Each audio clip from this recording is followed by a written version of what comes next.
And Marcy, you can go ahead and bring up the slide deck to the start slide.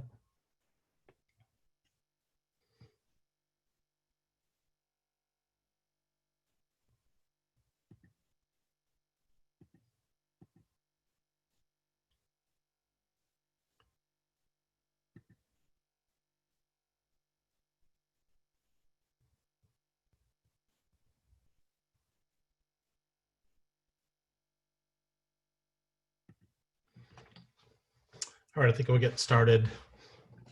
Good evening. I'm Jeff Baer, Superintendent here in Los Altos School District, and thank you for joining us tonight on this really important topic to all of you and to all of us as well.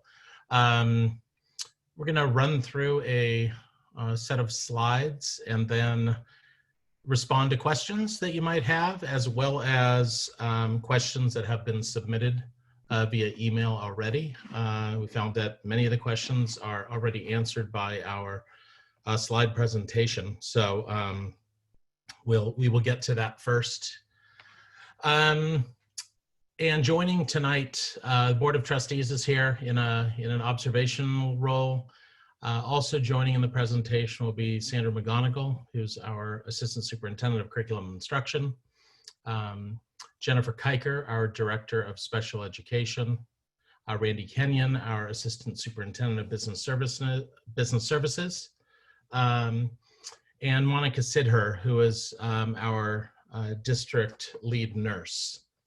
Want to talk to you tonight, if you can move to the next slide, Marcy. Talk to you about three overarching areas. First, public health update, sharing information that has come to us very recently within the last week that has an impact on how we are going to start the school year. Second, we'll talk about our health and safety planning, of which there is a great deal. Hopefully you saw the link that was included in the email that took you to the draft of the LASD reopening plan that the board will be considering on Monday night. And then an overview or additional information on the instructional plan as well. So with that as an overview, I think we'll get started to the next slide. We are really being driven by four documents. The two documents on the far left and far right are both documents, or each documents from public health departments. The one on the left, Santa Clara County Public Health Department. The one on the right is from the California Department of Public Health. It's industry guidance that they have issued for many industries in the state of California. This one happens to be for schools and school-based programs. The second one from the left is from the Santa Clara County Office of Education, really outlining steps that need to be taken to safely reopen schools, looking at tasks that could be completed in the spring, what needs to happen in the summer, and then as school starts. And then the third document is from the California Department of Public Education, or Department of Education, which gives a higher level overview of guidelines for reopening schools in California. So we have been working over the past several months on crafting a safe reopening strategy for our schools, knowing that we are operating in the midst of a pandemic. I know we all lived through together the emergency remote teaching that took place beginning March 17th and brought us through the end of the school year. And as time has unfolded since then, we have gone from a place where we have little information to a place where we have firmer information from multiple agencies that we're having to triangulate and apply to our situation here in Los Altos School District. So those are the four documents, key documents that we are using. We also use CDC guidance and a number of other places, but these are really the documents driving us regionally as well as statewide. So next slide, Marcy.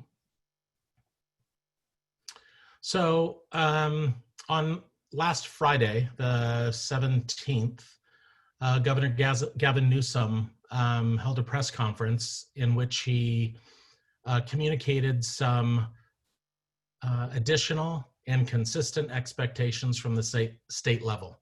And these were presented in conjunction with information released by the California Department of Public Health. So a couple of the big buckets are this idea of a monitoring list. Counties within the state of California can be placed on a monitoring list, meaning that indicators in 5 key areas around COVID-19 are in excess of what the state has identified as limits. Santa Clara County is currently on that list. We're on it for 2 of the categories, both number of cases and increase in hospitalizations. Currently, that list changes each day.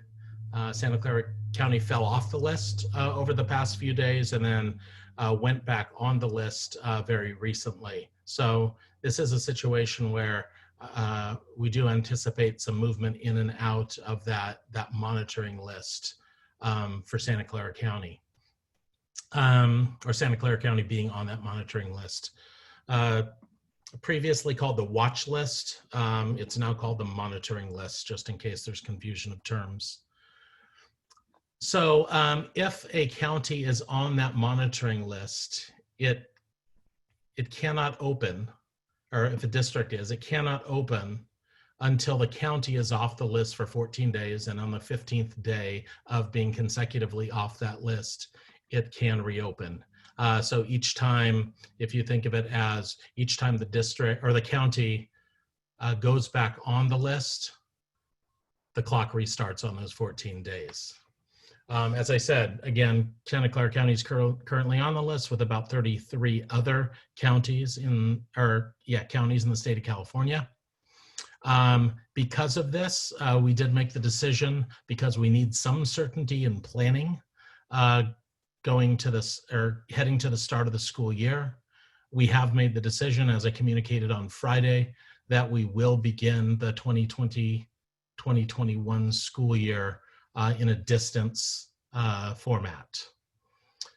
Some of the key changes that appeared in those new California Department of Public Health guidelines for K-12 schools: facial coverings.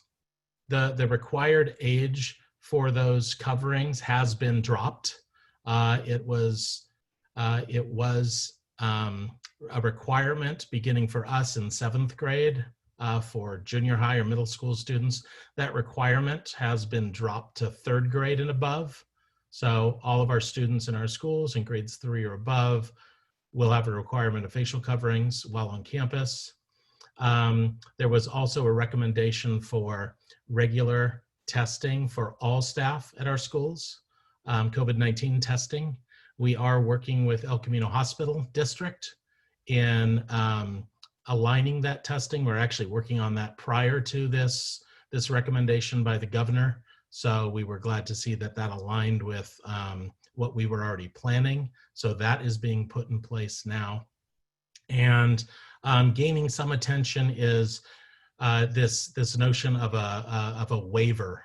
In the California Department of Public Health guidelines, there was a footnote to the guidelines that allowed for a waiver to be applied for by elementary schools, right? So in our case, that would be our K-6 schools. We could apply for a waiver to the Santa Clara County Department of Public Health, and that would be considered. There's been some discussion during the early part of this week, back and forth from the Department of Education, and it's my understanding that the California Department of Education is going to be releasing some further guidelines around that waiver and what the intent was. So we are actually awaiting those guidelines to better understand what the intent of that waiver was. So next slide. So I think important to recognize here, though there was a change announced by the state at the state level. Back on July 6th, we did adopt, the board did adopt this idea of a continuum, right? And the idea that we would be moving in and out of, depending on the circumstances, we could be moving in and out of instructional models ranging from 100% of students in person to 100% of students in a distance format. Back on the July 6th, the board put a stake in the ground for, at that moment in time, that we would begin in a blended situation on an AB cohort. Since that time, since the information from the governor, we have made the move now back to all students being in a distance learning format to start the school year. So we are now preparing for that. We still have to put energy into planning for the blended situation when it comes, but because we know now we are starting in a distance format, we are putting a great deal of energy and planning into that opening format, because we do need time. It does take time to implement this, to plan thoughtfully, prepare our teaching staff, and implement whichever model we're in. And knowing that we are today, 27 days, or tomorrow, 27 days out from the start of the school year, we really need to have that understanding of where we're starting. So while we are doing that, we are still building for, or still planning for, in addition, the time in which we have kids in both a blended format and in 100% virtual format for those parents who choose to opt out of the blended. So we are building classes for each of those formats. And depending on parental choice, students will be assigned to one of those two formats. I would say that the other planning piece we are looking at is really planning for the prioritization of students with the highest need for when we do have our safe return cadence built, right? And understand better that schedule as we move into bringing students back on campus. Next slide. So this idea of, and we've had a lot of questions about this, right? This idea of why are we still marching forward and planning for assembling students in each of the two formats when we know now all the kids are going to be coming back in a distance format. So this is critical because we know at some point we are going to bring students back on campus. We are going to have students in a blended format. And by building both of these instructional models and populating them with students, when the time comes, it is going to minimize disruption to all of the students.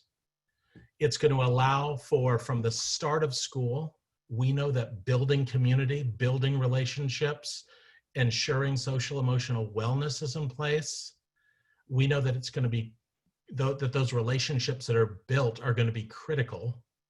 So each of the instructional models, the teachers in those models are going to be doing that. We want to make sure there's, again, a smooth transition to in-person learning and that it seamlessly moves from an instructional perspective. If we simply loaded all students in a virtual model, when we moved to start the school year, right? If we loaded all students into a distance learning, no matter whether they chose virtual or blended, when the time comes to move students into that blended format, there would be significant disruption through every grade level and every school in our district, as we would have to remove teachers who will be teaching 100% virtually, remove them from the blended campus, or from the from the blended group, reassign students to a blended teacher. And that would happen up and down the grade levels. It would sever all of the relational work that we have done and really cause a great deal of disruption. So that's why we are pushing down this path of planning, still planning for both. Marcy, go ahead.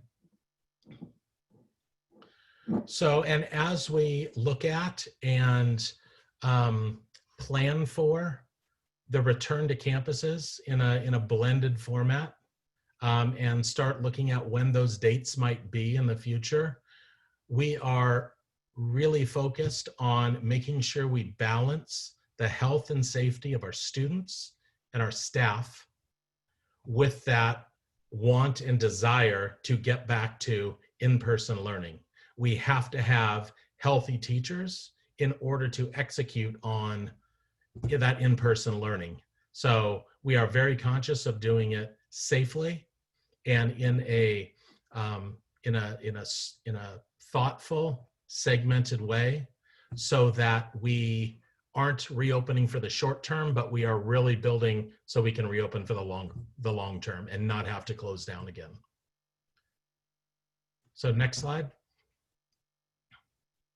So as we move into the key health and safety provisions that we've been planning for, you'll hear Monica Sidher, our district nurse, who I spoke of earlier, and Randy Kenyon jump in on a few of these slides. These are the eight big areas that we highlighted here. We're essentially lifting some key provisions out of the lengthier reopening document that the board will consider on Monday night. And that's the same one that you were given a link to when you were notified of this meeting. So you can see them there. Take a moment to read through them. Those are the 8 we're going to cover in some detail. Marcy, go ahead. First one is really from the Santa Clara County Public Health Department, and it's highlighting the idea that the guidance from Santa Clara County Health is to consider our elementary students a bit differently than our junior high school students, right? The elementary students, we are building classes when we bring them back to school, and the organizing principle is stable cohorts, right? This is being emphasized over physical distancing within the classroom or face coverings within the classroom. Doesn't mean face coverings won't be worn, but it means that the key organizing principle, and this is with Santa Clara County Public Health, looking at data, scientific data, medical data worldwide. There are schools across this world that are opening before us, and using that information to inform these principles.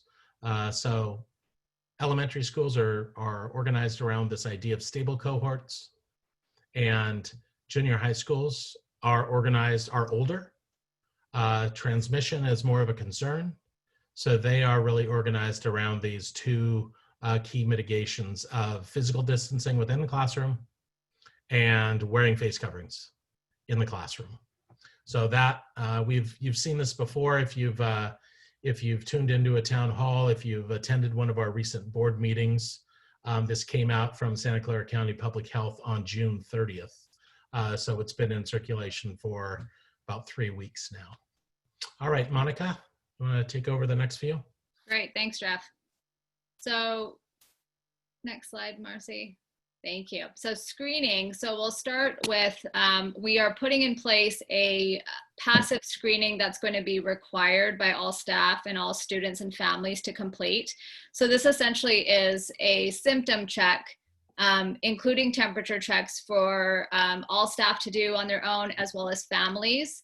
and really emphasizing the need for our community, our staff, and our families to stay safe and to stay healthy. So if there are any signs of illness that don't have an alternative explanation, to really keep your child home and to really promote that health and wellness piece so that we're not spreading illness and bringing it to the school environment.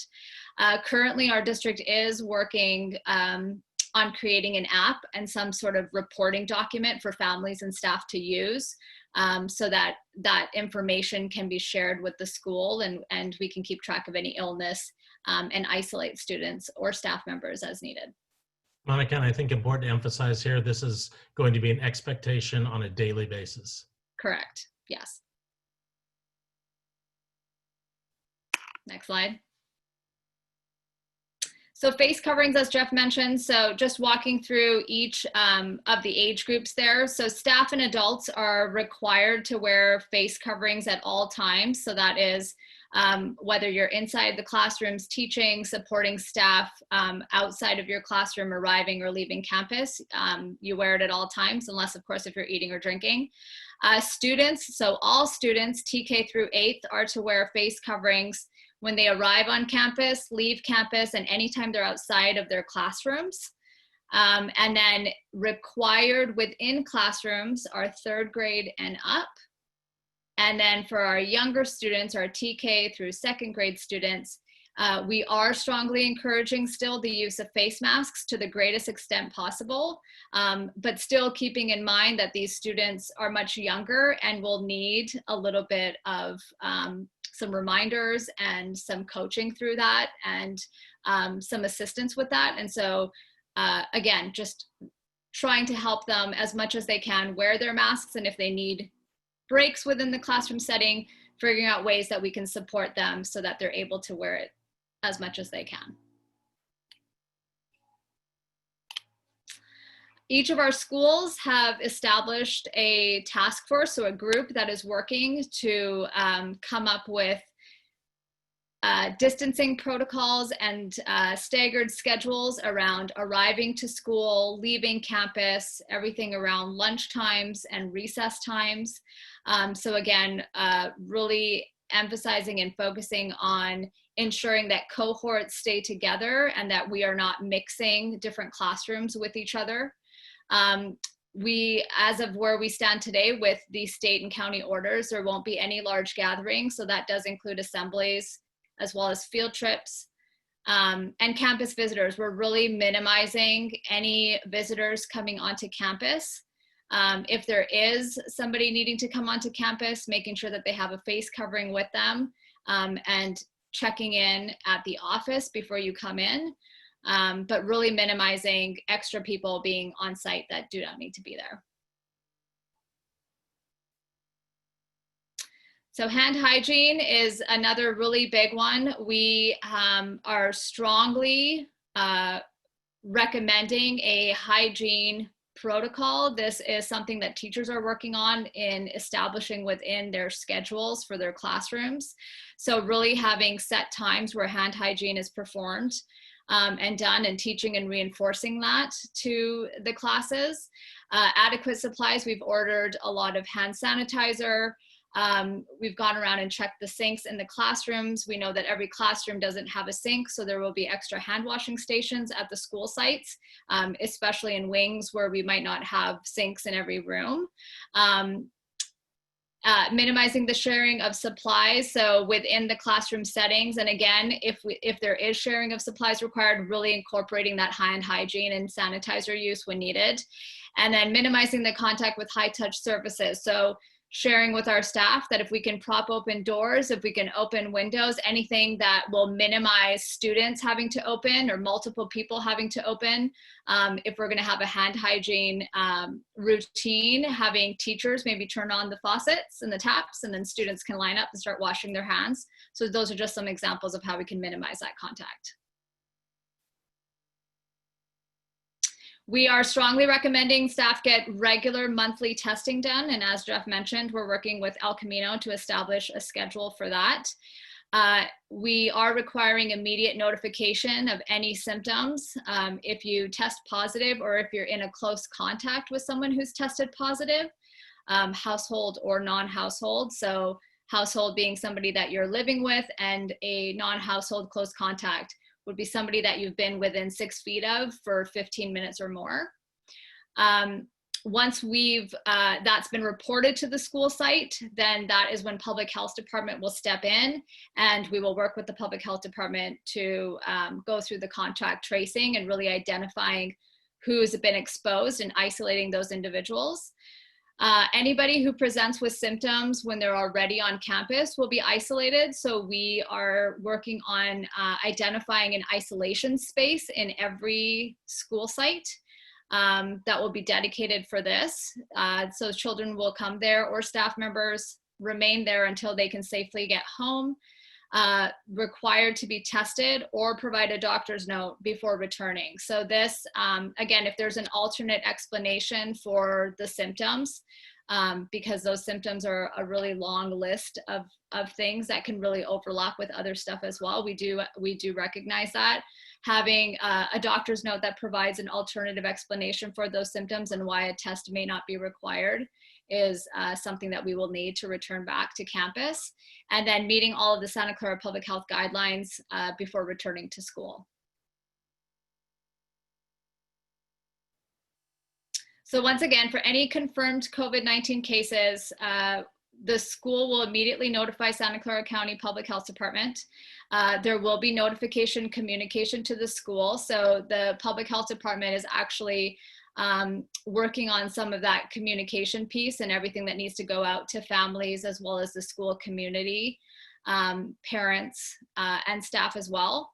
We're really wanting to emphasize the stable cohorts and close contacts. So really thinking about somebody who's identified in an elementary school within the classroom, it's that entire cohort that will then need to quarantine, versus looking at our upper grades or our middle schools where the focus is really about required physical distancing, required mask use. A lot of that will be based on contact tracing. So who is within that 6 feet, or what the county has put out for the guidelines, and those people near the positive person will then be quarantined and isolated and tested.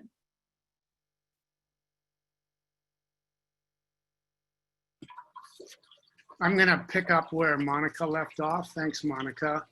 Our focus has been on the classrooms and other places on the campus that kids would be during the day.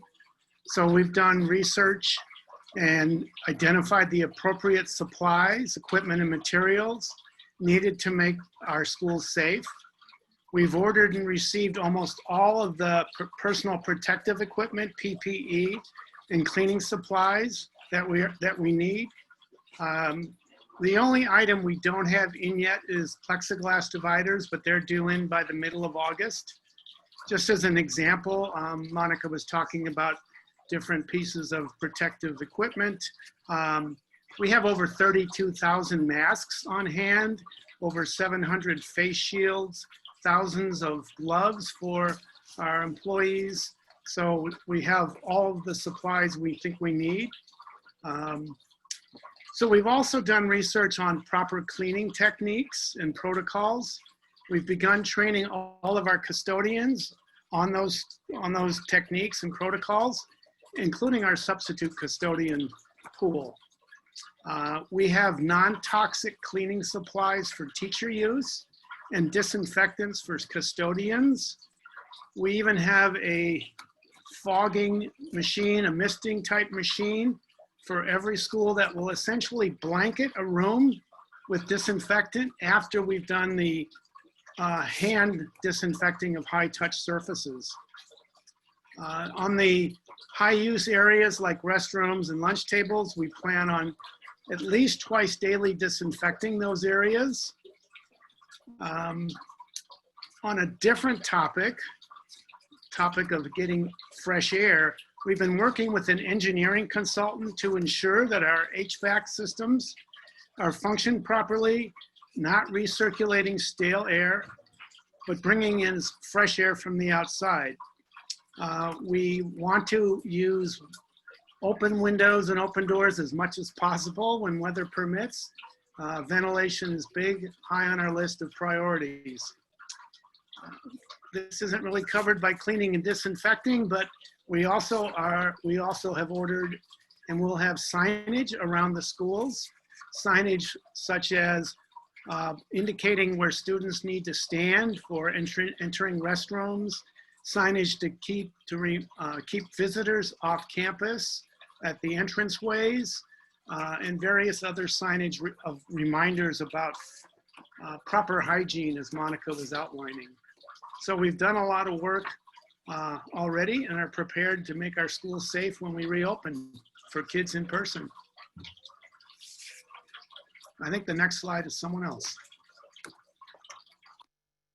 Yeah, and finally, this is Jeff again. Finally, communication. We are working to communicate as frequently as we can, keep up with the many emails that we're receiving and getting back to those as quickly as we can. You'll see updates from me. You'll see board highlights, updates from our board meetings as well.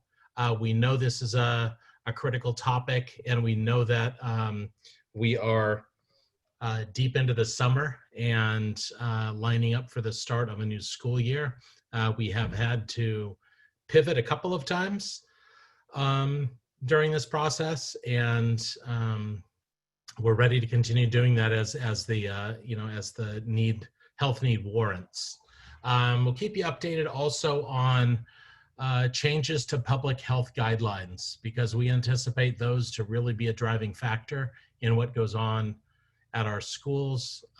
Additionally, hopefully you've received the link to our school reopening webpage, an area of our website dedicated specifically to this topic, which also has many FAQs answered right there, some of which, some of the questions we got leading up to this, we know we're on that FAQ page as well. So we'll encourage you to check that page as well for your answers. And that's in addition to the many documents that the board has reviewed and that we have presented as a part of this reopening plan.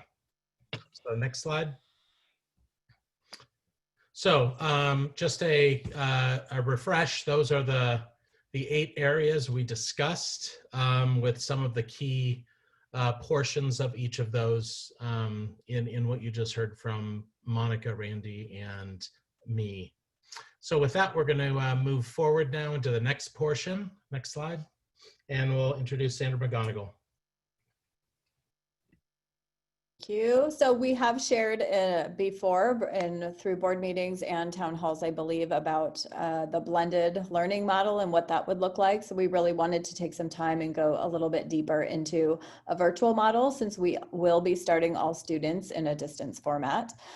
So we wanted to start really by just reminding you about the great education we do provide in Los Altos School District, regardless of what form of instruction, teaching, and learning that we're working in. And we really define that great education through our strong relationships, through our great instruction and purposeful work for kids, through our ability to personalize learning for students, and kind of not the most, but a critical piece there is this opportunities to really make meaning together, to make learning come alive for students. Next slide.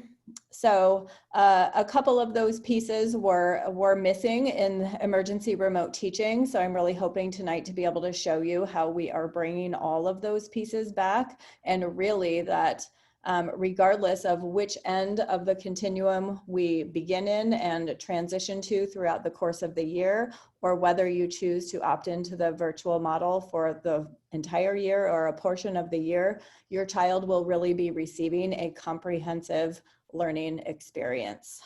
Next slide. Next slide. So let's talk a little bit about virtual learning. One more, next slide. Oh, thank you. So just as a reminder, we know we have these 2 forms. We have asynchronous learning, which is independent, right? It can be done anywhere, anytime, digitally, non-digitally, and we have our synchronous, which is really that real-time live. Next little blurb there. So if we focus on the asynchronous, we've talked about learning plans before. This will really be kind of that foundation of the independent learning that happens. Those learning plans include the rich instructional videos, whether that is from their classroom teacher or an expert teacher in LASD or one of our partner expert teachers through Teachers College for our English curriculum.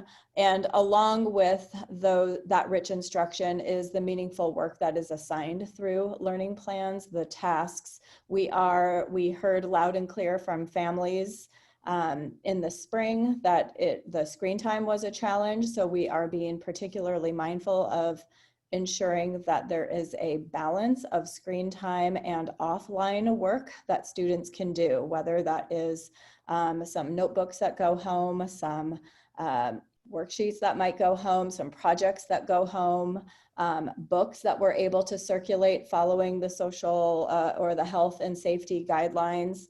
And we know that asynchronous, one of the greatest pieces of asynchronous learning is this idea of students having some agency, some choice in when they do something and where they start and how they want to move along and what their own pacing looks like.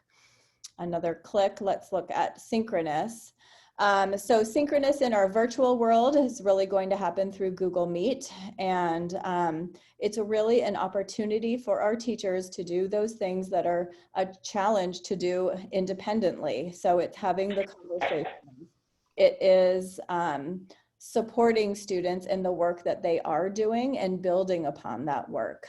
We also heard loud and clear from our both our teachers and our students and parents that we want to have more opportunity to have live required interaction with teachers. So there will be options or opportunities, not options, required whole class, half class, small group Google Meets throughout the school day. So that should look very different, and I'll show you what that might look like in just a moment.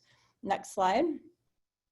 So we've talked about this before, but students will access their learning asynchronously through the learning plan. Each subject area will have its own learning plan. It will be pushed out to parents and to students through Google Classroom. Next slide.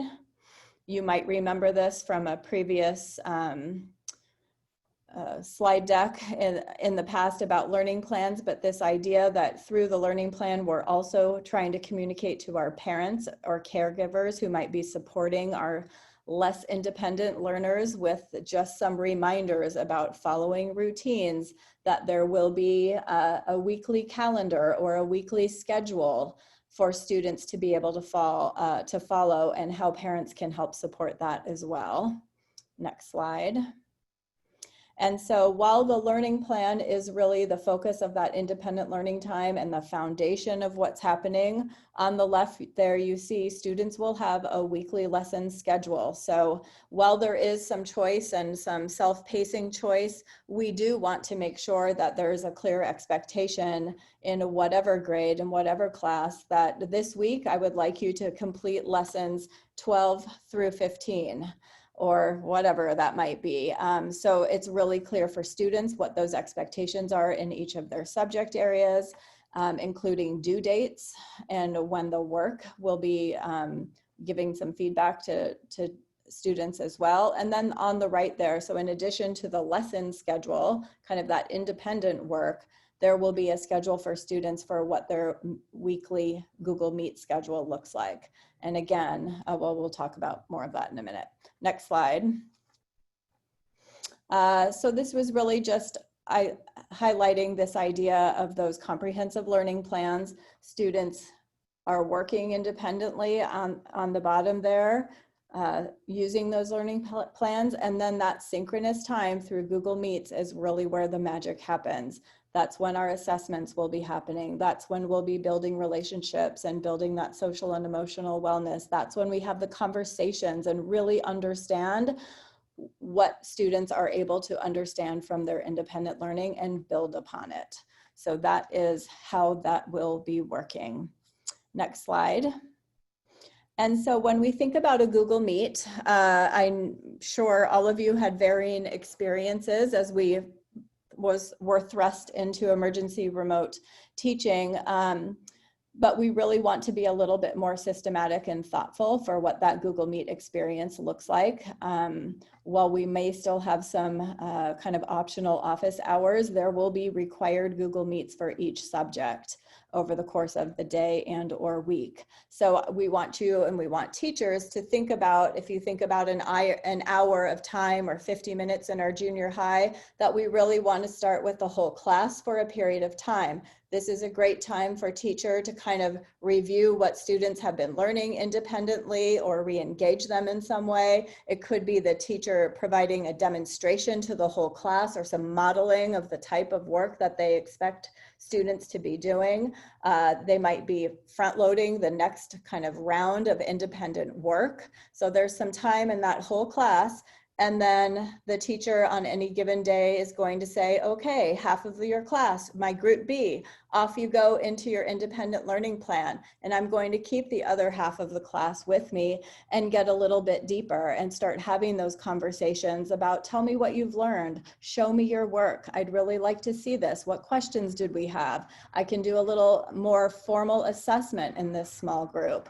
And finally, I've whittled that down and now I say, okay, you students, go off and do your next round of independent learning. And I have my small group of students. This could be my English learners. It could be students who need a little extension because clearly they're catching on very quickly.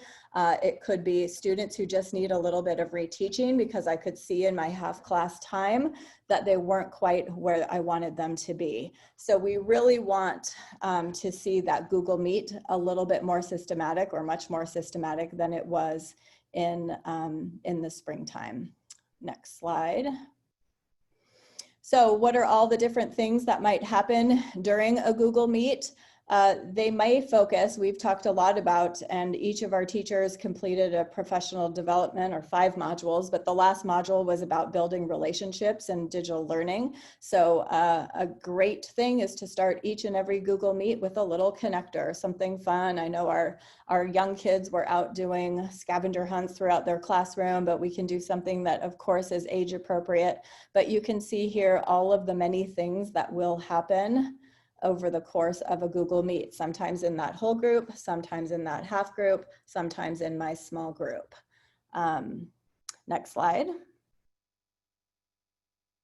And so I don't want to forget our specials. We talked a lot about springtime really being focused on required core content classes, and the specials or the electives felt a little bit optional. All of our specials are coming back. So students will have required PE, access to great electives at our junior high schools. All of our great programs will be alive. They too will be using learning plans and a combination of that asynchronous and synchronous learning with live meets as well.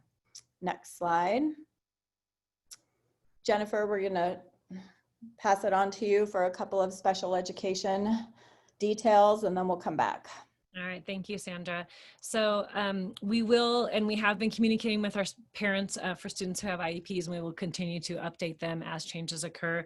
We have been working really hard to try to bring students who struggled the most with distance learning back onto campus with these new guidelines that we are preparing for virtual, but we're still at the same time looking to see what we can do to try to start to bring some students back.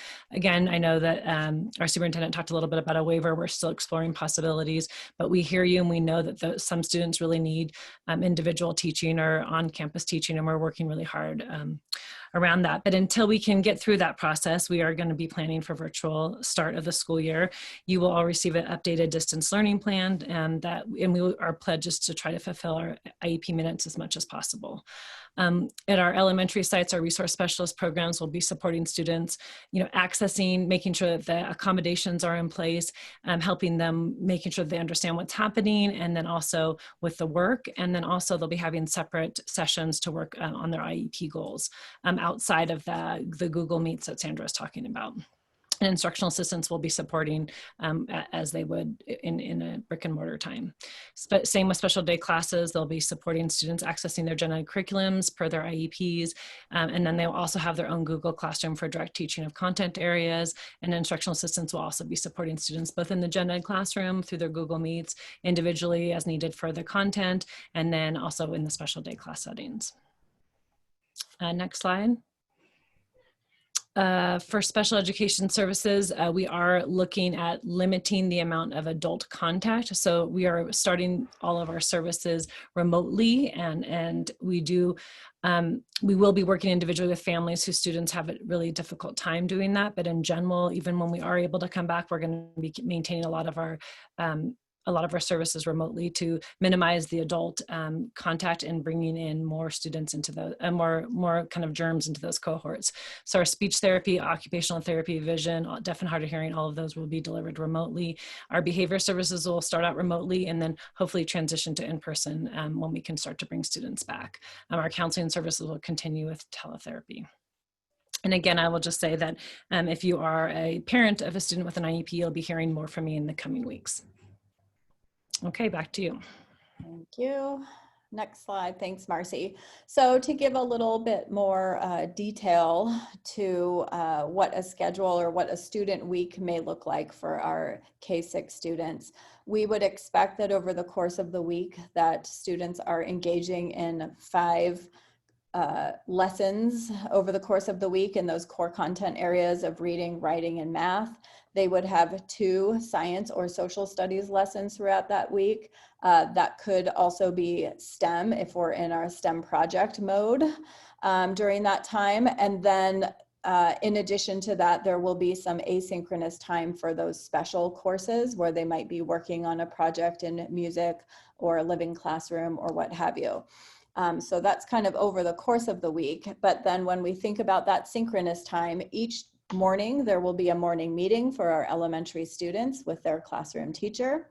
And then Monday, Tuesday, Thursday, Friday, there will be a series of Google Meets for each of their subject areas. And then we really want to close each day in our elementary with a class closing circle. It's a nice way to wrap up a virtual learning day so that everybody gets a little positive ending to their school day. Next slide. And so what might an actual student day look like? Again, these are not exact times. This is a sample schedule, but we would expect, and if you notice the color coding, we would expect students to begin with their morning meeting.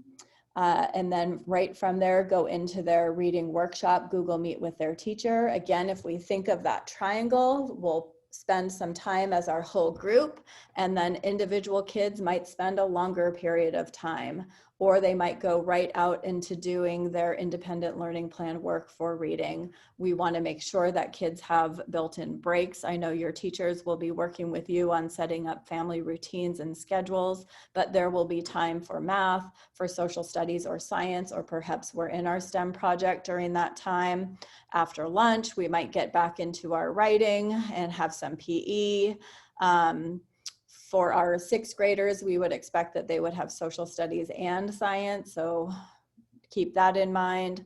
So there's a nice mix and time of that synchronous and asynchronous, especially at the beginning of the year for our youngest learners. Those times are going to be shortened. We know that they don't have a great attention span to be able to engage with a computer for 20 or 30 minutes at a time, nor can they independently learn for any amounts of time. So those times would be whittled down a bit. But hopefully you see that there is much more synchronous time with their teacher throughout the school day than many of you might have experienced in the spring. Next slide. Wednesdays, you may remember that Wednesdays we will be starting with a morning meeting. Our specials will be available to students through a schedule on Wednesdays. It is the day where there will be the most independent learning time because we believe it's really critical for our teachers to have planning time and collaboration time to be able to work together and provide that good feedback that we are bringing back to the school. But even so, your child will have access to their special teachers as well as their classroom teacher every morning. Next slide. That was elementary and junior high. A little bit similar, so we would expect 5 lessons in the core classes over the course of the week, and several lessons of PE and or electives throughout the course of that week. We are beginning our mornings with an advisory meeting, which is really the social and emotional relationship building. Welcome to junior high. You are an adolescent and we're living in the middle of a global pandemic type of meeting that will occur in the mornings. And then again, our students will have access to their teachers for required Google Meets following that same upside down triangle for each of their subject areas. Next slide. And just an example of what a junior high schedule might look like. Period 1, period 2, period 3, period 4 are those 4 core classes: English, science, math, and history. And then PE elective, depending on the number of electives that a student selects, their afternoon might look a little bit different. Again, these are not exact times. Next slide. And the Wednesday as well. A little bit more independent learning time, but still plenty of time with a live teacher. Next slide. And just really, I hope you see that our virtual version of school will be much more comprehensive.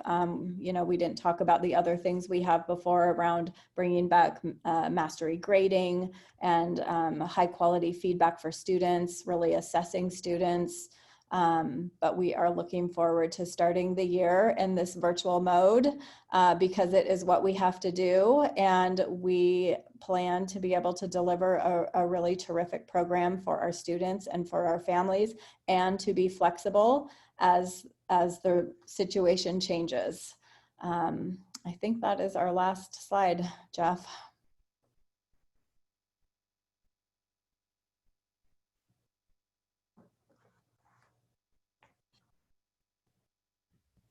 There we go. Sorry about that.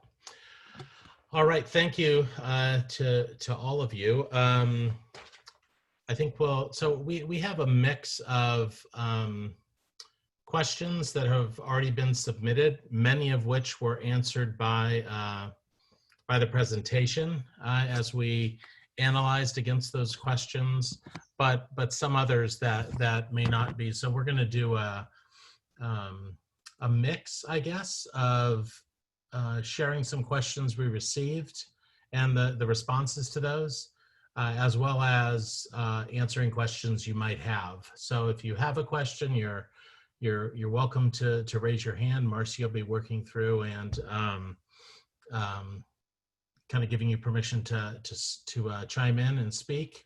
So we'll hear the question, then one of us will provide the response, and also along the way, you will hear us weigh in with some questions that we've heard. So why don't we start by taking a question, Marcy, from the attendees. Okay, our first question will come from Loli Cheng.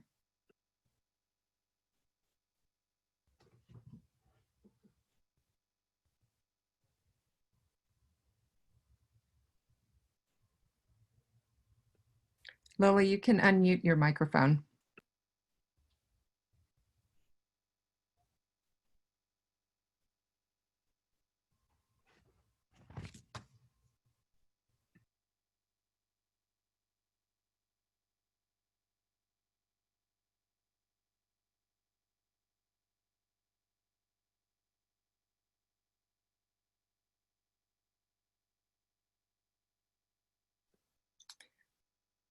Why don't we move on to Sangeeth Paruri?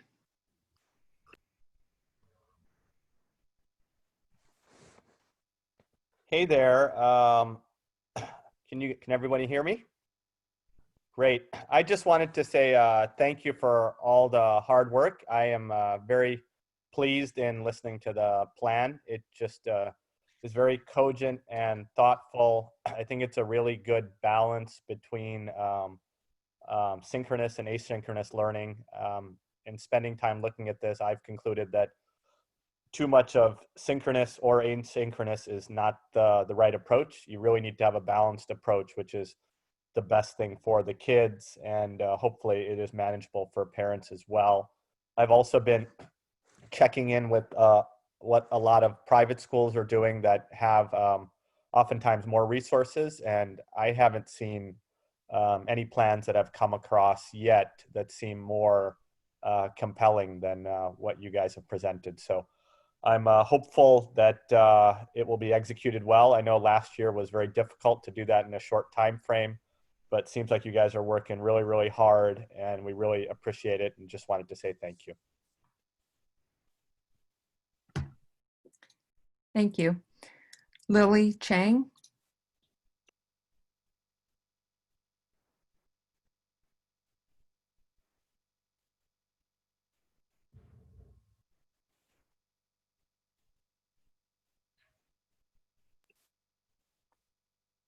Okay, we'll move on to Diana. Hello, hi. Can you hear me? Oh, great. I would like to join to all the things that the previous speaker told you, but also I have a question about special education, about special day classes only. Is that correct that they're gonna be open in person only then Santa Clara County will be off the monitoring list, or they might come in person earlier? So yeah, if you have a child in a special day class, you received some communication from me earlier this week, and we are planning on starting remotely, but we are exploring the possibility of applying for a waiver to be able to bring our students in special day classes back to campus. But that is a longer process, and like our superintendent said, we're still waiting a little bit more guidance on what's required and how we do that, but we are exploring that option. So far, we just know that so far it's going to be virtual unless we receive new information, right? Yes. Thank you. Thank you very much. Thank you. Next will be Siobhan Skagen. Hi, actually it's husband Martin, but can we, one thing I don't understand is why we have a kid going to middle school, and why don't you run the normal class like you run the classroom? So our kid was in private school last year, and they ran the class just like it was, like all the classes, including PE, on Skype, on, why can't we have the same classes? Just the teachers are there, they just teach the same classes they would if they were in the class. Why do we have all this self-learning? Because self-learning, that doesn't work that well. Right? So we know that doesn't work well. Well, I guess my response to that would be, Martin, is I don't know that the best method, I don't believe the best method of teaching students is just in a kind of live lecture format. And it's hard for me to totally understand what you're looking at. But I don't really believe it's the best form of learning for kids. And, the research is pretty clear that video instruction is great for direct instruction. When we're teaching an explicit skill, we can, people learn how to do all sorts of things over YouTube and what have you. But in a high quality instructional video where students are able to pause or rewind or go at their own pace, provides some additional access that just a live stream really doesn't provide for students. And having some independent time to practice allows teachers to meet with kids in smaller groups, to do that meaning making and to have that conversation. And it's really, that is what learning is, not just kind of watching and doing. It's really about participating and engaging. And we think that nice balance allows us to do the best job of that. Sorry, they asked me to unmute. So one follow-up question quickly. Since it's 4 weeks to school starting, and you have to be off the list for 2 weeks to start back up, I mean, in theory, Santa Clara could be off the list. So why are we planning for remote learning when the numbers could be down and we could be starting? I mean, it's like we're planning for the worst instead of planning for the best. So I'll respond to that. The way you positioned it, Martin, or planning for the worst, we have to plan for what we know is a situation that may be the most definite, right? We know that we're in that right now. If we go down the road and plan for opening and we are still on the list or not off the list long enough, we are not going to be prepared to start school. So we think it is most prudent and to serve every one of our students well to plan for this situation and wait and see when we come off that list. And then should we come off it, we can pivot to some form of a hybrid model, right? Listening to the most recent call this week with Dr. Sarah Cody, the county health officer, she was pretty confident that Santa Clara County is headed in the wrong direction right now, and that those numbers aren't going to be on a positive trend for a little while longer. So taking that information and planning for what we think is the most likely scenario is what we really feel it's our responsibility to do, to make sure we're ready for all kids as the school year begins.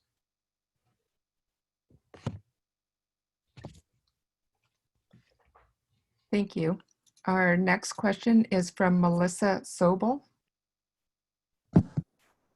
Hi, can you hear me?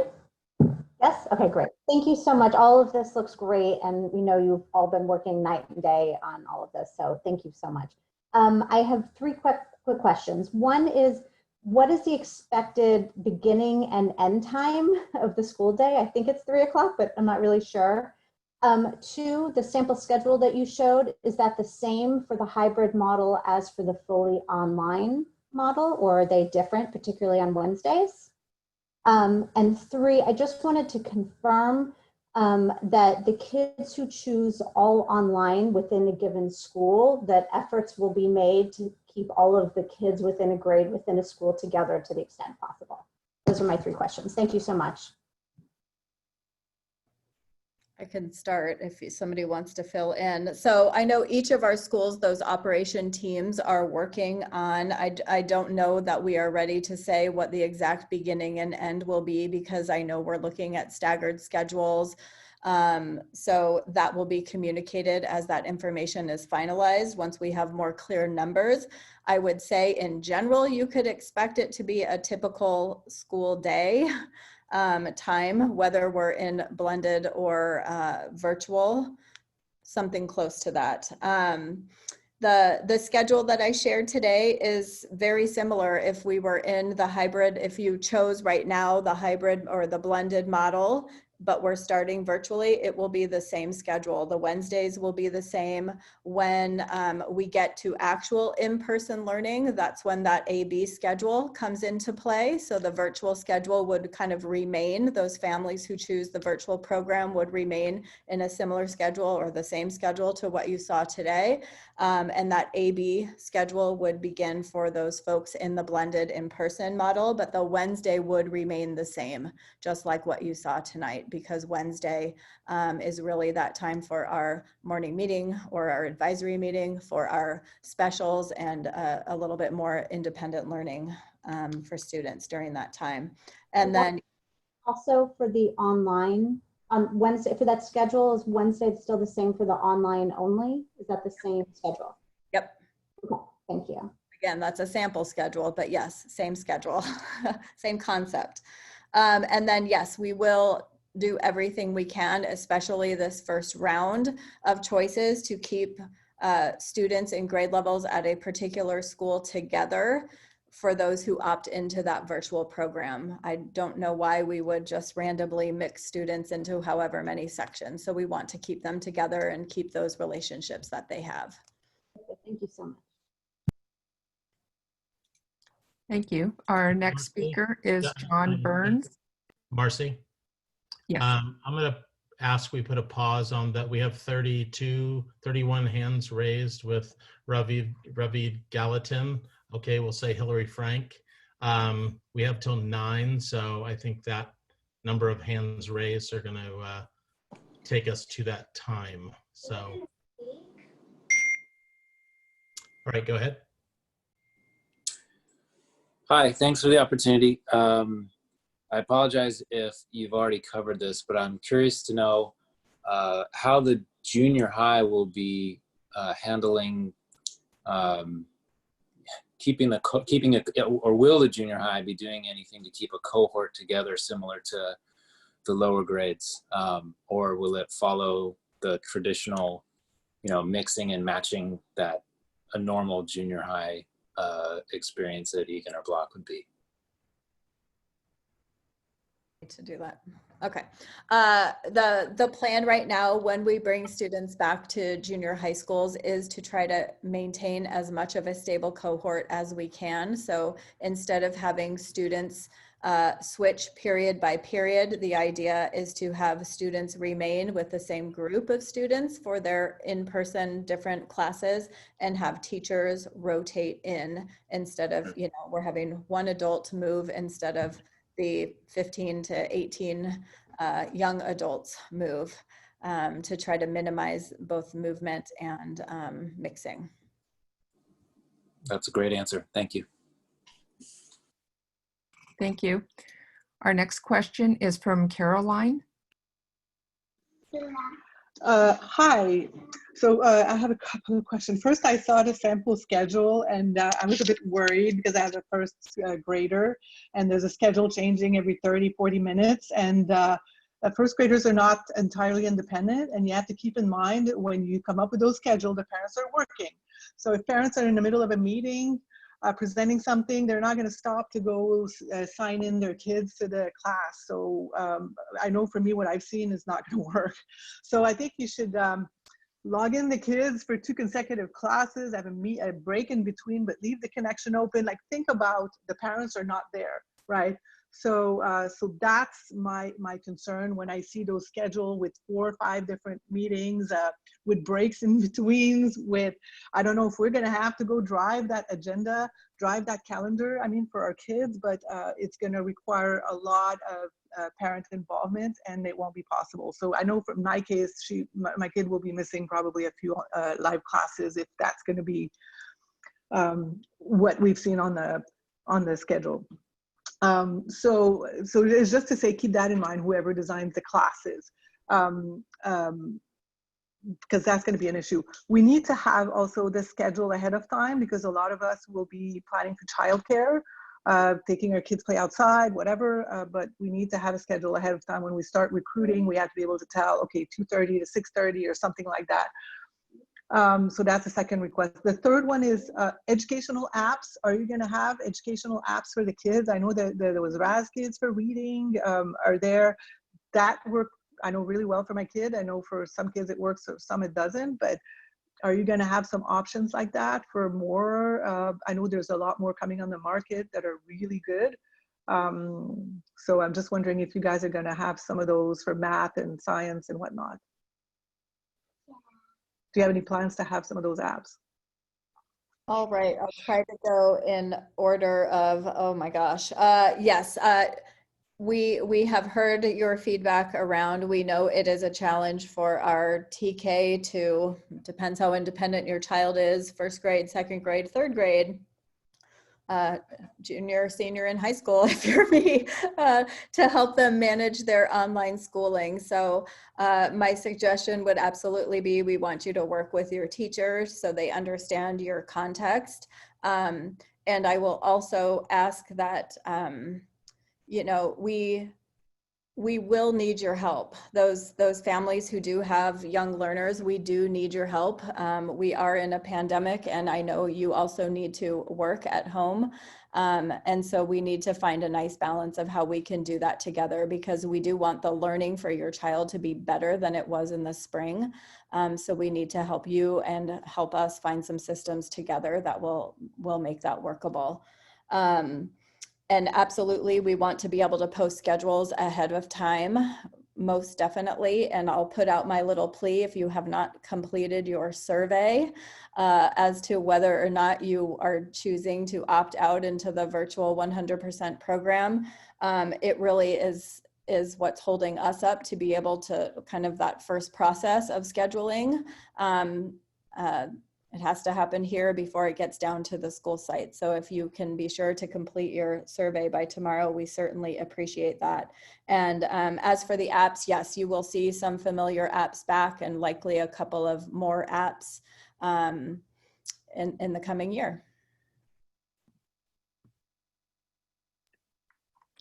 Thank you. Our next speaker is Greg Bloomstein. Hi, so I have a question. First of all, I assume when the students, if they opt in to do the blended learning, are going to be put into their school, like my kid goes to Oak School, so she would be going to Oak School. What if you choose to opt out and do 100% virtual? You know, the county, the state says, hey, you could do in-person classes. I, as a parent, am still not comfortable with it. 2 months later, I said, okay, now I want her to go to school in person. Will she also still be at Oak School, or is there a chance that she might go in person at Springer or Loyola or somewhere else? Right, so I'll take that. Greg, it's a question we hear frequently, and in the scenario you describe, it will be our, we will make every attempt to get your child back to their home school.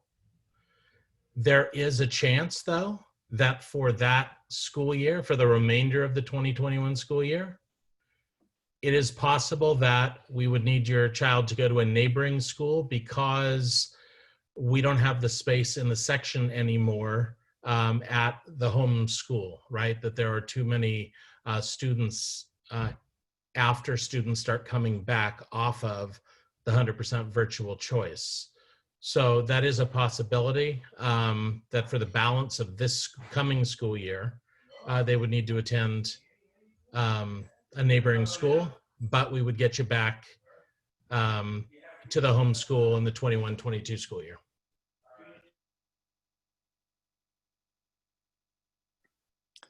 Thank you. Our next question is from Gregory Shimizu. Yes, hi, how you doing? I had a question, two-part question. First question is when the children, if everything goes right and the children go back to school, what is the protocol as far as if there was somebody that did test positive for COVID? I understand we of course quarantine them and then we isolate them at the school until they go home. But what will be the protocol and the process if as far as testing, will it be if the teacher was positive, would that mean that all the students that the teacher came in contact with, all the classes be tested? Or what exactly would happen? And the second part of the question is, I saw the slide and it said that it was recommended that the staff gets tested, but as a parent, I feel like it should be mandatory just to keep everyone safe as far as monthly, if possible. So Monica, do you want to start? Yes, thanks for that question. So depending on which site we're looking at, if we're looking at the elementary school site, any individual that tests positive, that entire classroom cohort ends up going home and they are all required to get tested. And then based on their test results, they will isolate for the specific amount of time that is laid out by the guidelines. If you are in a junior high setting, then that comes down to making sure that it's required in a junior high setting that you are 6 feet apart, that you are masked. So then it will come down to who were the close contacts of the person that tested positive, and the close contacts through contact tracing, we would figure out who needs to isolate. And with regard to the staff testing, as I said, we are going to strongly encourage, and I think that we will have a very high degree of participation from our staff, but we're not going to make it a condition of employment to work here to test. Thank you. Our next question is from Benjamin Leviant. Hello, thanks. I had a question regarding how going back to either full on-site or the more the one closest in the future, going to blended learning would look like, just in terms of how long we have to plan ahead, or what it would take to actually get there, especially to organize ourselves with childcare or alternate methods. That was the first question. And the second one was, I really want to stress the other mom who said something about being really tough to sign in and off when you're also managing meetings. So really want to stress the fact that having a clear plan of what's happening when and ahead of time is really essential for working parents. Because I mean, personally, we will look into having someone help us, because we just couldn't. I think 3 months of this just killed us, so we don't want to do it again. And the last point on that would be also, is there any way that you can help us be able to form, like, work with other families who have the same constraints by having something that's a little uniform on the same grades, so that we're able to have find families that we could sort of find care with, instead of taking on the financial burden on our own, because they have similar enough schedules, even if they're in different cohorts or with a different teacher in the same grade. Thanks. Yeah, so I'm happy to take this. With regard to the last part, this idea of forming kind of pods or cohorts, we have talked to the principals about this, and we are looking at ways that we can facilitate that happening among parents. We're also paying attention to this idea that we want to make sure that it's an inclusive situation, so students of all backgrounds are able to take part. We don't want to create a situation where we further disadvantage some students and while advantaging others. But your point is well taken. Your first question, really getting at how much notice are we going to have before before your child would be moving into the different format. We anticipate a couple of weeks notice to allow for both teachers to prepare for that transition over, and for, as you described very well, for parents to be able to execute on the planning necessary to change formats. Thank you. Our next question is from Shri K. Hi. Thank you so much for taking in and also doing the town hall. I really appreciate the clear communication that's been coming from the district. I have a couple of questions that may be more specific to the junior high.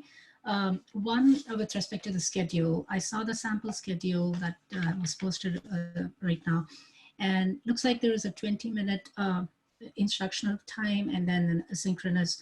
I don't see how the 20-minute would be enough to have smaller groups that were discussed earlier. In the slides that said there'll be smaller groups where some kids who might need special attention or additional information will have smaller groups. And I don't see how that would be possible with the need to have 6 different teachers or during the school day. It can be a lot more confusing for the kids, and I'm guessing kids might even not not follow up completely on it. So they may need that special attention. So I would love to see that in the schedule as well. The second question is grading. More than grading, it's the feedback that parents can get from the teachers. There is, in the past, junior high has had very little communication from teachers. It's mostly with, some kind of updates once in a while. I would really encourage getting more verbal feedback, or written detailed feedback that says that explains how kids are doing, so that we can give them a little bit more help at home if and whenever we can, so that they are not falling behind or not learning what they are supposed to be learning. And the last question is with respect to electives and labs. There will be some things that need practical, in-person teaching. And if this continues for a long time and they're doing online learning all the time, how is the school planning to give that kind of educational, the lab time and elective stuff that requires in-person attention? And that's about it. Thank you. All right, Shri, thank you. So a couple of pieces. I can't see the schedule slide, but I think I tried to show within that schedule that perhaps for some of the courses, the red period for the Google Meet was longer than 20 minutes. So in that particular day, that means that child might have stayed for the whole group and maybe half of the group. But yes, we certainly want to make sure that students have a variety of and some frequent opportunity for that even smaller group as well. It's really important. So I will look back at my schedule to make sure it's more clear. And as we get to a real schedule, hopefully that will be very clear. Around grading and especially around feedback, all of our teachers did, including our junior high teachers, as part of their professional development in the spring, a whole module on different methods to give really high quality feedback to students, and whether a digital or a blended model. So I'm hoping that you will see some new and improved ways of providing more frequent feedback to students. It's always a balance for our teachers, especially at junior high when they have a much larger student contact number of 120 to 150 students, of how do we really give them good high quality feedback. So we gave them some new strategies to use for the coming school year. And I hear your note around communication, and we'll work with our principals on that as well, because it is important that you are being communicated with regularly. As for electives, it is a challenge in a pandemic to teach high quality hands-on electives. I know both schools have been talking about what electives really feel most feasible, and what type of, even though we might not be able to simulate the or have the actual lab experience on campus, how can we send home some really interesting high quality materials and some good demonstrations from the teacher, so students can be using their robotics equipment at home, or they can take home a camera for photography class and still get that hands-on experience from a distance. So we are working and trying our best to kind of morph those electives into to meet the needs of the situation. Thank you. Our next question is from Christy Reed. Hi, thanks very much. This is actually Christy's husband, Matt. Thanks for your responses. I really appreciate how directly you're responding to everyone's questions. My two questions are, do you have a priority list or order or some criteria for which students will return to in-person learning, in what order? Second question is for elementary students in the upper grades, music, will they have the opportunity to use instruments at all? Thank you. So the short answer on the second question is yes. We will have our music teachers working virtually with students. Sandra, do you want to talk a little bit about the priority groups, the types? We don't have them in exact order, but so we've talked about several different groups. So we have our students in a special day class. are one of our priority groups, or students who receive IEP services. We have our beginning English learners. If you can imagine attempting to learn in a digital format with zero or very limited English is a huge challenge. So trying to bring back our beginning English learners is absolutely a priority. I think about our students who might participate in our school lunch program who may not have the resources or the supports to be able to have a really effective, engaged distance learning experience.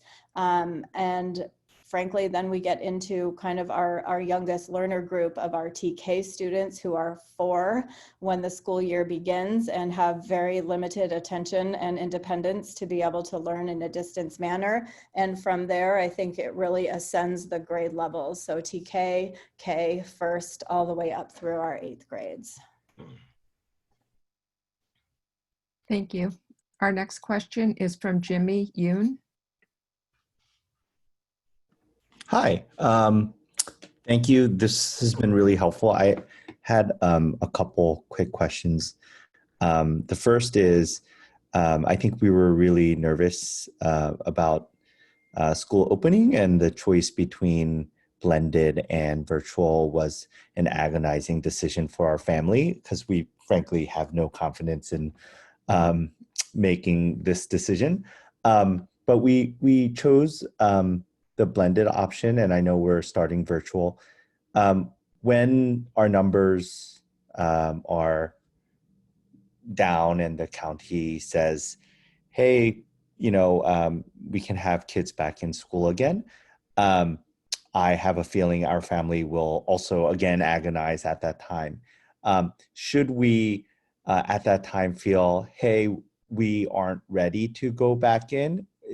Is it possible to inform the district and school and go completely virtual at that time? Or are we stuck with the decision that we are going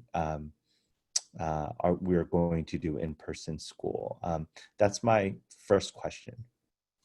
So a quick answer to that, Jimmy, is that we do have built-in 6-week checkpoints. So whatever decision you do make, when your child's grade level does return, the next opportunity won't be that far off, is what I think the best way I can answer that question. Got it. And the only concern there is, and I read that, and the only concern there is that, let's say we start and we're just really nervous about it, it would be a health concern.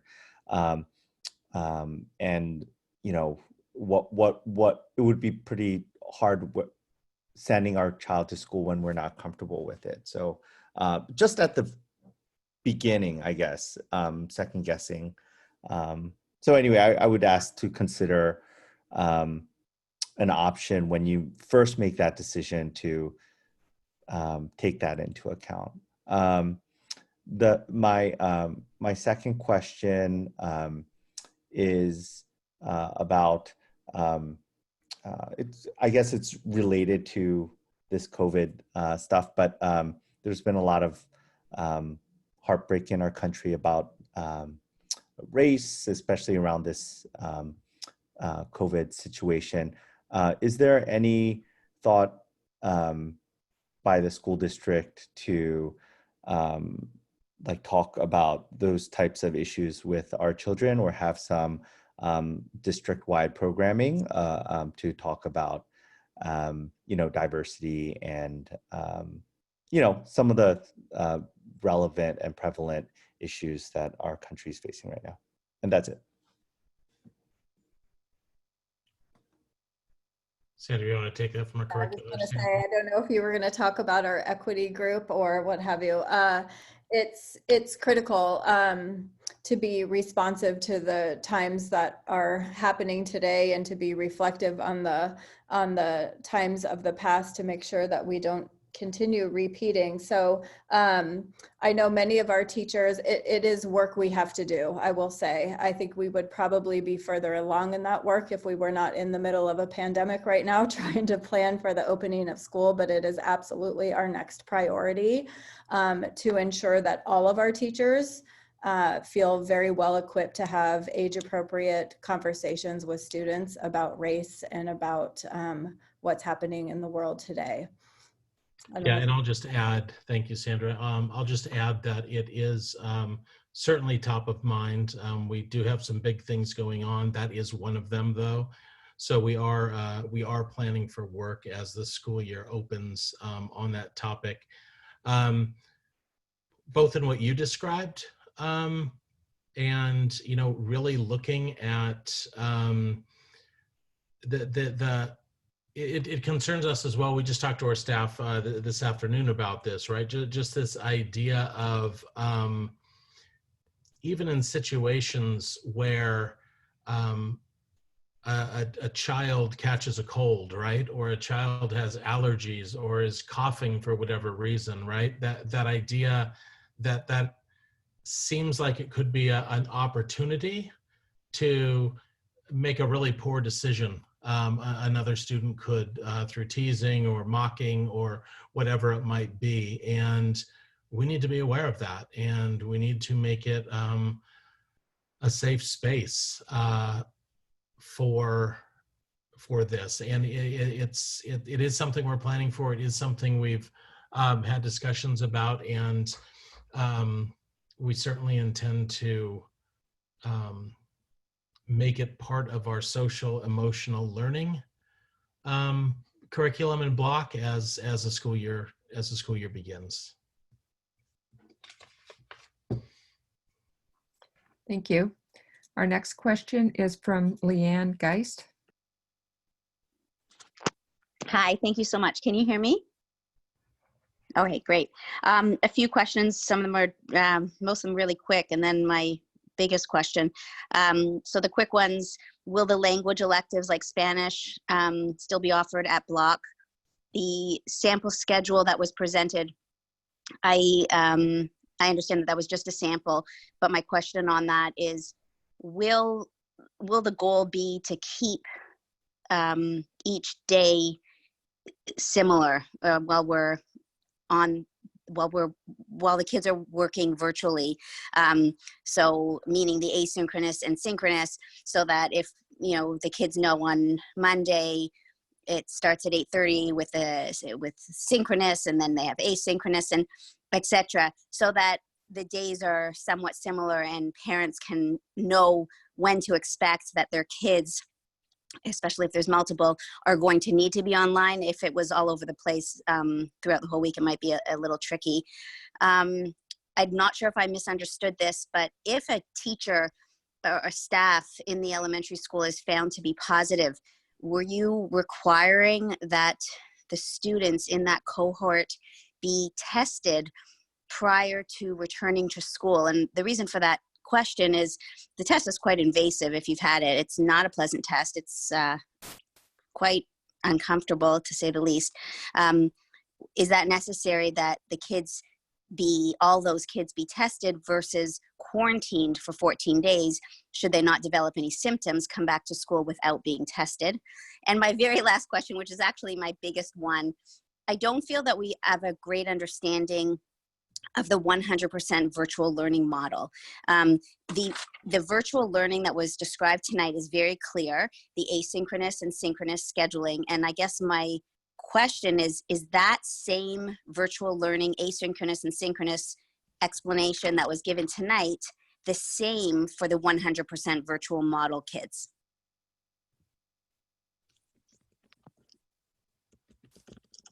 I can do a couple of those, but not all of those. Languages, yes, both Egan and Block will be offering languages to students.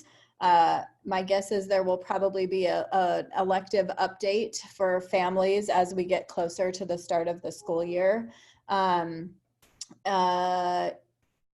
we do want to have a routine schedule for students and families. That's across grade levels, that you know kind of what to expect each day, and that each week it feels pretty similar week to week with very little difference. I'll let Monica do the positive, but just say yes to your last question. What we talked about tonight is the model for the 100% virtual option. And it happens to be the model that everybody's going to start in because we're all starting in that virtual realm. But that is the model for those who choose to stay there for part or all of the school year. Okay, great. Thank you. Monica? Thanks, Leanne, for that question. So yeah, the idea with everybody quarantining when they're a close contact, yeah, it would really, I guess it would really depend. Everybody would be required to quarantine regardless of what those test results are if you got your child tested. I think if they became symptomatic, that is when they would need a required test or a doctor's note stating why a test was not given and what an alternate explanation for symptoms could be. But regardless of test results, everybody would be quarantining for 14 days. So it's not you're not stating that it's mandatory that the child has to be tested if before returning, if they weren't the one that was positive, unless they develop symptoms, and they will need a follow-up with their physician. So sorry, unless they develop symptoms, they would need. Correct. Yeah. But if they were just in contact with a known positive, they don't have to have a test prior to being allowed to return to school. As of where the guidelines are today, that is correct. I understand. Yeah, it could change. Yeah, okay. it could change. Yeah. Of course, I get where it. we are today, that's correct. And the virtual, sorry, just to go back to my other question, that virtual model that is the same as you've said, is that's as well for the middle school? So in other words, they will not have a middle school, maybe their own middle school teacher or the Loyola teacher, for example. They'll have an assigned specific teacher, but they're still going to have that same face-to-face contact that the blended learning model kids would or will. Yep, it's the most important part of learning. Got it. Thank you so much. So I'm going to add a couple of questions that have been submitted to ask. Sandra, this one, how will you foster relationships and a sense of community between teachers and students who haven't met in real life? You know, addressing this feeling of loneliness, isolation. How do you see that being addressed? Absolutely. So a couple of things come to mind. We are working on a professional development module right now that all teachers will have taken before the start of the school year around social and emotional learning, around the 5 core competencies of social and emotional learning, around trauma-informed practices in case we do have students who've experienced some trauma in the last weeks and months. As well as some resiliency skills. So our teachers will be equipped with knowledge, which is great, but most importantly, some strategies of how to build community and how to build social and emotional wellness within themselves and within students. And when it comes to building relationships, part of the learning modules that teachers did in the spring, there was a whole series. One of their full modules was on relationship building and what are the ways that we can do that through the computer. What are the routines? What are the practices? What are the strategies? In my ideal world, off of the computer, we're also perhaps going to be able to bring students onto campus one-on-one. That's something that we're looking at to see if it's possible to have a socially distanced meet and greet prior to the start or at the start of the school year, but that's still TBD. But even if that's not possible, we have been talking about having one-on-ones with teachers, especially at the elementary level, one-on-ones with teachers over the computer, just to get to know families, to get to know students. I want to know what your hopes and dreams are. I want to know what you love to do and what you love to read and all of those pieces. And so our teachers are prepped to start the year in that way. Great. So go ahead, Marcy, next one. Our next question is from Amat Shah.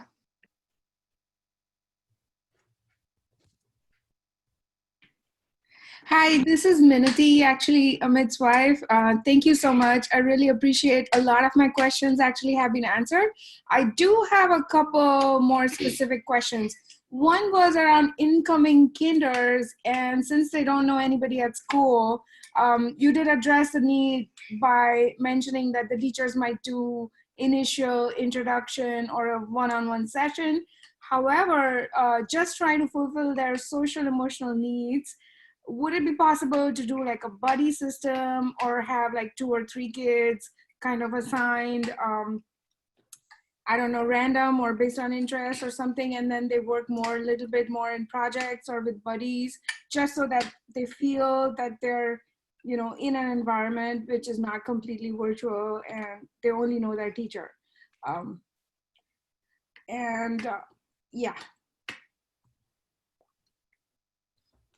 Yeah, absolutely. We do want to build that solid relationship between teacher and student, but from student to student as well. That's very important. So that might look slightly different at different grade levels, but we know in those earliest grades that it's most critical because they might not have kind of their school community built yet that our older students do. So teachers will be working to develop those as well. Thank you. Thank you. Our next question is from Deantha Galley.